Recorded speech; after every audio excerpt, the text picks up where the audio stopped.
पूरी दिल की हर ख्वाहिश, मिले खुशियों का जहान आपको।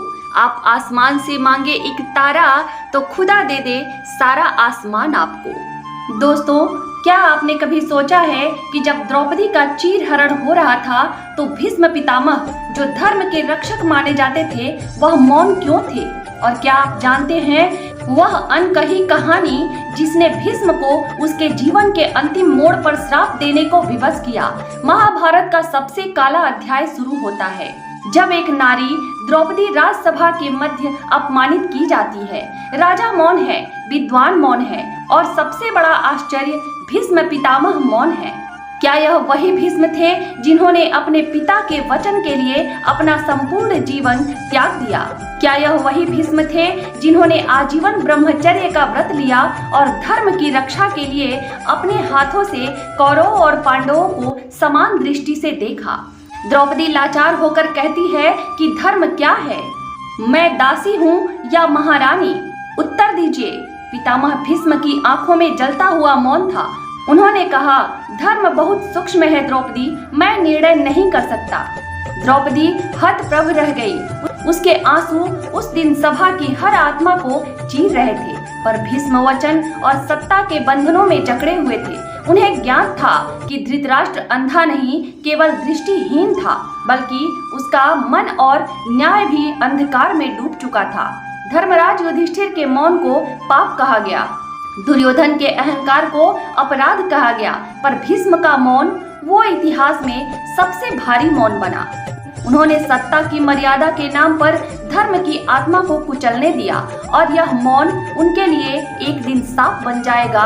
जब सब ने मुंह मोड़ा तब एक ने पुकार सुनी, श्री कृष्ण। उनकी कृपा से द्रौपदी की लाज बच गई। साड़ी बढ़ती रही, दुशासन थक गया, पांडव मौन रहे और भीष्म केवल देख रहे थे।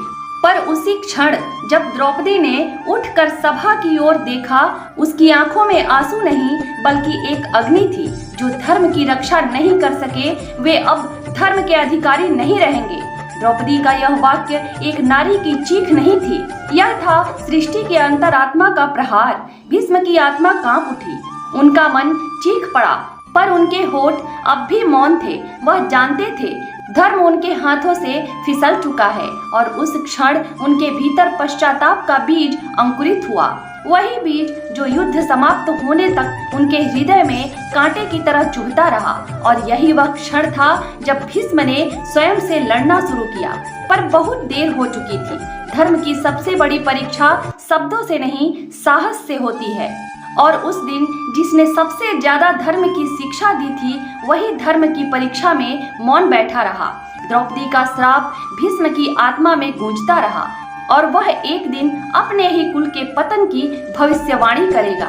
युद्ध समाप्त हो चुका था, धरती पर रक्त बह चुका था, कौरवों का कुल नष्ट हो गया था, परंतु अब भी एक योद्धा जीवित था, भीष्म पितामह। वह योद्धा जिसने जन्म से लेकर मृत्यु तक केवल वचन और धर्म को जिया, पर आज वह धर्म के नाम पर ही टूट चुका था।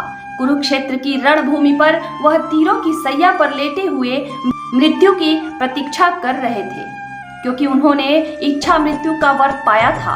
तभी उनके समीप आए श्री कृष्ण, जिनके चेहरे पर शांति थी पर दृष्टि में करुणा। कृष्ण ने झुककर पूछा, पितामह, क्या आपको कोई पीड़ा है? भीष्म ने अपनी थकी आंखों से आकाश को देखा और एक धीमी कांपती आवाज में बोले, हाँ माधव, पीड़ा है। उस दिन की जब मैं धर्म को जानता था फिर भी चुप रहा, जब द्रौपदी अपमानित हुई और मैंने सत्ता के डर से आंखें मूंद ली, वह मेरी सबसे बड़ी पराजय थी। उन्होंने आगे कहा, मैं धर्म को त्यागा, इसलिए अब मेरे कुल का नाश निश्चित है। यह मेरा श्राप नहीं, यह उस अधर्म पर शपथ है जो हस्तिनापुर की आत्मा को खा गया। भीष्म ने तब वह कहा जो आने वाले युगों के लिए चेतावनी बन गया।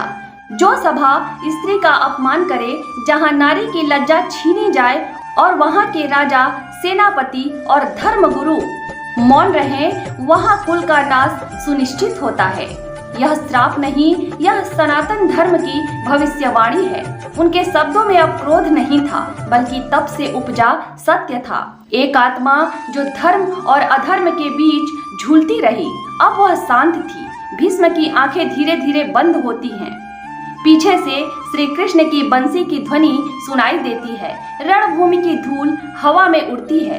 दूर हस्तिनापुर का भविष्य उजाड़ दिखता है। और वही हुआ, कौरव वंश मिट गया। हस्तिनापुर खून से भर गया। पुत्र, भ्राता, गुरु, मंत्री कोई नहीं बचा। और भीष्म अपने अंतिम श्वास तक पश्चाताप करते रहे, क्योंकि उन्होंने सीखा धर्म को जानकर भी चुप रहना कभी कभी सबसे बड़ा अधर्म बन जाता है। भीष्म की सरसैया अब अकेली पड़ी है। सूर्य डूब रहा है। श्री कृष्ण दूर आकाश की ओर देखते हैं। एक युग समाप्त हो चुका है। भीष्म का मौन, उनका पश्चाताप और उनका श्राप, यह सब आज भी हमें यही सिखाता है, जब धर्म पर प्रहार हो तो चुप रहना भी पाप होता है।